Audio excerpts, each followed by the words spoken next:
বাংলাদেশে শুধু মুসলিম নাগরিকদের ঠেলে দিচ্ছে ভারত। এবং সর্বশেষ জানাবো, বিএনপির বড় ছাড়, 2 টার্মের বেশি প্রধানমন্ত্রী নয়। এতক্ষণ শুনছিলেন সংবাদ শিরোনাম, এবার বিস্তারিত। বাংলাদেশে শুধু মুসলিম নাগরিকদের ঠেলে দিচ্ছে ভারত। ভারতের আসাম ও সীমান্ত রাজ্যগুলোতে মুসলিম নাগরিকদের বাংলাদেশে ফেরত পাঠানো নিয়ে সাম্প্রতিক ঘটনায় আন্তর্জাতিক অঙ্গনে তীব্র উদ্বেগ দেখা দিয়েছে। এসব ঘটনায় ভারতের সাম্প্রদায়িক রাজনীতির চিত্র যেমন স্পষ্ট, তেমনই তা বাংলাদেশ ভারত কূটনৈতিক সম্পর্কেও নতুন করে প্রশ্ন তোলে। গত 31 মে ভারতের আসামের মরিগাঁও জেলার একটি ভাড়া বাসা থেকে আলী নামের 67 বছর বয়সী এক সাইকেল মেকানিককে তুলে নিয়ে যায় পুলিশ। কিছুদিন পর তিনি নিজে ঘরে ফিরলেও এর মাঝে তিনি যে অভিজ্ঞতার ভেতর দিয়ে গেছেন তা কল্পনাতীত। ভারতীয় কর্তৃপক্ষ তাকে ও আরও 13 জনকে সীমান্তে নিয়ে গিয়ে বাংলাদেশে ঢুকতে বাধ্য করার চেষ্টা করে। তবে বিজিবি ও স্থানীয়রা জানিয়ে দেয় তারা ভারতীয় নাগরিক, তাই বাংলাদেশে নেওয়া যাবে না। সীমান্তে নো ম্যানস ল্যান্ডে এই 14 জন আধা দিনেরও বেশি সময় পানিতে দাঁড়িয়ে কোনো আশ্রয় ও খাবার ছাড়াই কাটান। আলীর কাদা মাটিতে বসে থাকা একটি ছবি সামাজিক মাধ্যমে ভাইরাল হয়, যেখানে তিনি বলেন, আমরা নীল আকাশের নিচে নরক দেখেছি। আমাদের মুখ্যমন্ত্রী হিমন্ত বিশ্ব শর্মা ঘোষণা দিয়েছেন মে মাস থেকে এই পর্যন্ত 300 এর বেশি মুসলিমকে বাংলাদেশে পাঠানো হয়েছে এবং এই প্রক্রিয়া আরও জোরদার করা হবে। অথচ এইসব ফেরত পাঠানো ব্যক্তিদের অধিকাংশই আসামের স্থায়ী নাগরিক, যাদের পরিবার শত বছর ধরে সেখানেই বসবাস করছে। অনেকে ব্রিটিশ আমলের জমির দলিল, সরকারি চাকরির প্রমাণ, এমনকি এনআরসির বৈধ তালিকায় নাম থাকা সত্ত্বেও বাংলাদেশি তকমা পেয়ে সীমান্তে ফেলে দেওয়া হচ্ছে। 59 বছর বয়সী সোনা বানু বলেন, যে দেশে আমি জন্মেছি সেই দেশই আমাকে বাংলাদেশে পাঠিয়ে দিল। আর শিক্ষক খায়রুল ইসলাম জানান, তাকে 2016 সালে বিদেশি ঘোষণা করা হয়, যদিও তার সব নথিপত্র রয়েছে এবং তিনি সুপ্রিম কোর্টে আপিল করেছেন। 50 বছর বয়সী নিজাম আহমেদের নাম জাতীয় নাগরিক নিবন্ধনে থাকলেও তাকে সীমান্তে পাঠানো হয়। তার ছেলে জানান, তাদের দাদা আসাম পুলিশ ব্যাটালিয়নের সদস্য ছিলেন। এমনকি পশ্চিমবঙ্গ, গুজরাট, মহারাষ্ট্রের মতো অন্যান্য রাজ্যেও একই ধরনের অভিযানে মুসলিমদের টার্গেট করা হচ্ছে। পশ্চিমবঙ্গ সরকারের হস্তক্ষেপে মহারাষ্ট্রে আটক 7 মুসলিমকে মুক্ত করতে বাধ্য হতে হয় পুলিশকে। পশ্চিমবঙ্গের মুখ্যমন্ত্রী মমতা বন্দ্যোপাধ্যায় বলেন, শুধু বাংলা ভাষায় কথা বলেই তাদের বাংলাদেশি বানিয়ে দেওয়া হচ্ছে। মিরানুল শেখ নামের এক ভুক্তভোগী জানান, বিএসএফ তাদের বলেছিল যদি ফিরে আসে তাহলে গুলি করে মারা হবে। মানবাধিকার সংগঠন ও আইনজীবীরা বলছেন, ভারতের 1950 সালের আইনের যেই ধারায় এসব নাগরিকদের অবৈধ ঘোষণা করে ফেরত পাঠানো হচ্ছে তা কেবল সত্যিকারের অবৈধ অনুপ্রবেশকারীদের ক্ষেত্রে প্রযোজ্য। অথচ এদের অনেকেই ভারতীয় হিসেবে জন্মসূত্রে স্বীকৃত এবং দফায় দফায় কাগজপত্র দেখিয়েছে। আলী বলেন, আমাদের 20 থেকে 30টা কাগজ দেখাতে হয়, অথচ হিন্দুরা শুধু বলে তারা হিন্দু, তাহলেই চলে। ভারতের 2019 সালের নাগরিকত্ব সংশোধনী আইন হিন্দু, শিখ, বৌদ্ধ, জৈন, পার্সি ও খ্রিস্টান ধর্মাবলম্বীদের বৈধতা দেওয়া হয় যদি তারা দাবি করে ধর্মীয় নিপীড়নের শিকার। তবে মুসলিমদের কোনো স্বীকৃতি নেই। এই বৈষম্যপূর্ণ আইনের ফলে মুসলিমরা নাগরিক হয়েও রাষ্ট্রহীন হয়ে পড়ছে। আন্তর্জাতিক মানবাধিকার সংস্থাগুলো ইতোমধ্যে ভারতের এসব কর্মকাণ্ডের তীব্র সমালোচনা করছে। তারা বলছে, ধর্মের ভিত্তিতে নাগরিকত্ব যাচাই এবং মুসলিমদের টার্গেট করে সীমান্তে ঠেলে দেওয়া জাতিগত নির্মূলের এক ছদ্মরূপ। একই সাথে বাংলাদেশ সরকারের পক্ষ থেকেও এর বিরুদ্ধে আরও কার্যকর কূটনৈতিক উদ্যোগ গ্রহণের আহ্বান জানানো হয়েছে। বাংলাদেশের সীমান্তে এমনভাবে ভারতীয় মুসলিমদের জোর করে পাঠানো হলে তা শুধু মানবিক সংকটই নয়, দ্বিপাক্ষিক সম্পর্কে চরম উত্তেজনা ডেকে আনতে পারে। বিজেপি ও স্থানীয়দের সক্রিয় ভূমিকা হয়তো তাৎক্ষণিকভাবে এই অপচেষ্টা ঠেকাতে সক্ষম হয়েছে। তবে ভারতের রাজ্য পর্যায়ের উগ্র হিন্দুত্ববাদী নীতি চলতে থাকলে ভবিষ্যতে তা আরও বড় আকারের বিপর্যয় ডেকে আনতে পারে। বিএনপির বড় ছাড়, 2 টার্মের বেশি প্রধানমন্ত্রী নয়। প্রধানমন্ত্রী পদে একজন ব্যক্তি 10 বছরের বেশি দায়িত্ব পালন করতে পারবেন না, সংবিধানে এমন বিধান যুক্ত করার বিষয়ে দলটির অবস্থান চূড়ান্ত করেছে বিএনপি। দলীয় এই সিদ্ধান্ত জাতীয় ঐক্যমত্য কমিশনে তুলে ধরেছেন দলের প্রতিনিধিরা।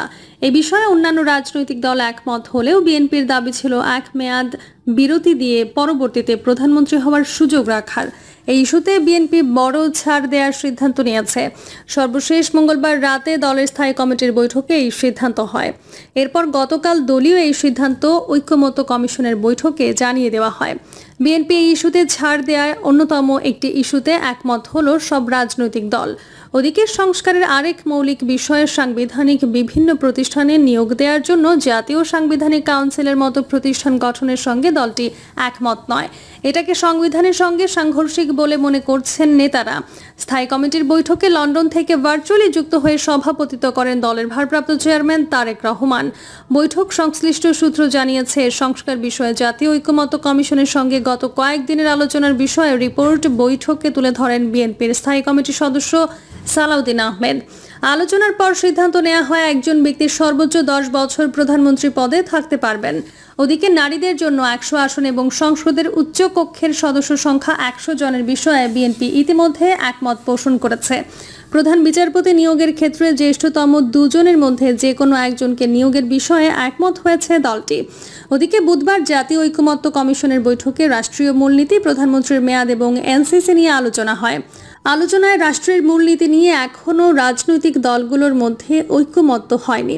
অন্যদিকে কমিশনের সংশোধিত প্রস্তাব অনুযায়ী সাংবিধানিক ও সংবিধিবদ্ধ প্রতিষ্ঠানের নিয়োগ কমিটি নামে নতুন কাঠামো রাজনৈতিক দলগুলোর সামনে উপস্থাপন করা হয়েছে, যেখানে প্রেসিডেন্ট ও প্রধান বিচারপতির নাম বাদ রাখা হয়েছে। কমিশনের আলোচনায় বিএনপির স্থায়ী কমিটির সদস্য সালাউদ্দিন আহমেদ বলেছেন, এক ব্যক্তি সর্বোচ্চ 10 বছর প্রধানমন্ত্রীর পদে থাকতে পারার প্রস্তাবে বিএনপি একমত। তবে সাংবিধানিক প্রতিষ্ঠানে নিয়োগের জন্য সাংবিধানিক আইন করার জন্য আনা প্রস্তাব দলটি মানবে না। রাজধানীর ফরেন সার্ভিস একাডেমিতে জাতীয় ঐক্যমত্য কমিশনের সঙ্গে রাজনৈতিক দলগুলোর চলমান বৈঠকের 6ষ্ঠ দিনের আলোচনা শেষে ঐক্যমত্য কমিশনের সহ সভাপতি ডক্টর আলী রিয়াজ বলেন, রাজনৈতিক দলগুলোর মতামতকে গুরুত্ব দিয়ে জাতীয় ঐক্যমত্য কমিশন এনসিসি প্রস্তাব থেকে সরে এসেছে। নতুন প্রস্তাবিত কমিটির কাঠামোতেও পরিবর্তন আনা হয়েছে। জাতীয় সাংবিধানিক কাউন্সিলের পরিবর্তে সাংবিধানিক ও সংবিধিবদ্ধ প্রতিষ্ঠানের নিয়োগ কমিটি করার প্রস্তাব করা হয়েছে।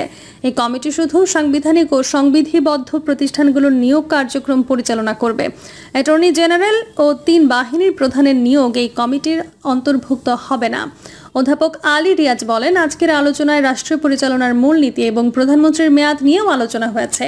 রাষ্ট্র পরিচালনার বিদ্যমান মূলনীতি অটুট রাখার বিষয়ে কয়েকটি দল মত নিয়েছে, আর আবার কিছু দল ভিন্ন মত পোষণ করেছে। তাই এই বিষয়ে কোনো ঐক্যমত্য হয়নি। তবে সাম্য ও মানবিক মর্যাদা, সামাজিক সুবিচার, গণতন্ত্র, ধর্মীয় স্বাধীনতা ও সমপ্রীতি এবং পক্ষপাতিত্বহীনতা, এই 5 বিষয়ে অধিকাংশ দলের সমর্থন রয়েছে। তিনি বলেন, যেহেতু সংবিধান এবং সংবিধিবদ্ধ প্রতিষ্ঠানগুলোর নিয়োগ প্রক্রিয়া সম্পর্কে চূড়ান্ত কোনো সিদ্ধান্ত এখনও উপনীত হওয়া যায়নি, তাই প্রধানমন্ত্রীর মেয়াদের বিষয়ে চূড়ান্ত সিদ্ধান্তে পৌঁছানো যাচ্ছে না।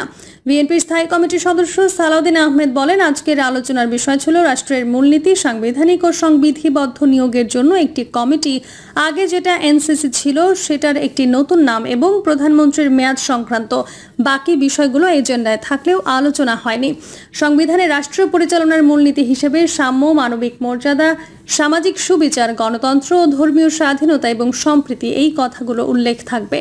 যারা ম্যান্ডেট প্রাপ্ত হবে, সংবিধানে রাষ্ট্র পরিচালনার মূলনীতি কি হবে সেটা তাদের ওপরই ভর করবে। তিনি বলেন, সংবিধান সংস্কার কমিশনের রাষ্ট্র পরিচালনার মূলনীতি সংক্রান্ত আগের যে প্রস্তাব ছিল সেই বিষয়গুলো এখন আর সেই জায়গায় নেই। আমরা আমাদের অবস্থান থেকে বলছি, আমরা রাষ্ট্র পরিচালনার মূলনীতি অংশে 5ম সংশোধনীতে গৃহীত বিষয়গুলো বহাল চাই। সঙ্গে সংস্কার কমিশনের প্রস্তাবিত এই বাক্যটা আমরা সংযোজন করব।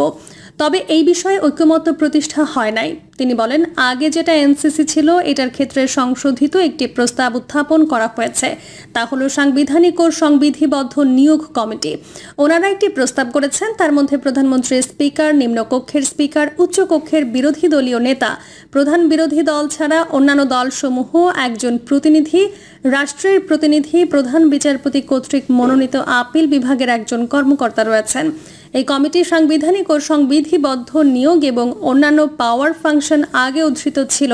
তার মধ্যে দুটি বিষয় তারা বাদ দিয়েছেন, সেটা হচ্ছে 3 বাহিনীর প্রধান ও অ্যাটর্নি জেনারেল নিয়োগ এই কমিটির আওতাভুক্ত থাকবে না। বিএনপির এই নেতা বলেন, আমাদের কথা হলো সংবিধানে নতুন একটি বডি বা কমিটি যুক্ত করতে চাচ্ছেন। রাষ্ট্রের সাংবিধানিক প্রতিষ্ঠানে নিয়োগের জন্য বিদ্যমান আইন রয়েছে, তার মধ্যে সংস্কার করা হোক, এর মধ্যেই সার্চ কমিটি করে দেয়া হোক। প্রিয় দর্শক, এই ছিল এখনকার সর্বশেষ সংবাদ। আপডেট সব সংবাদ পেতে চ্যানেলটি সাবস্ক্রাইব করে বেল আইকনটি ক্লিক করে রাখুন।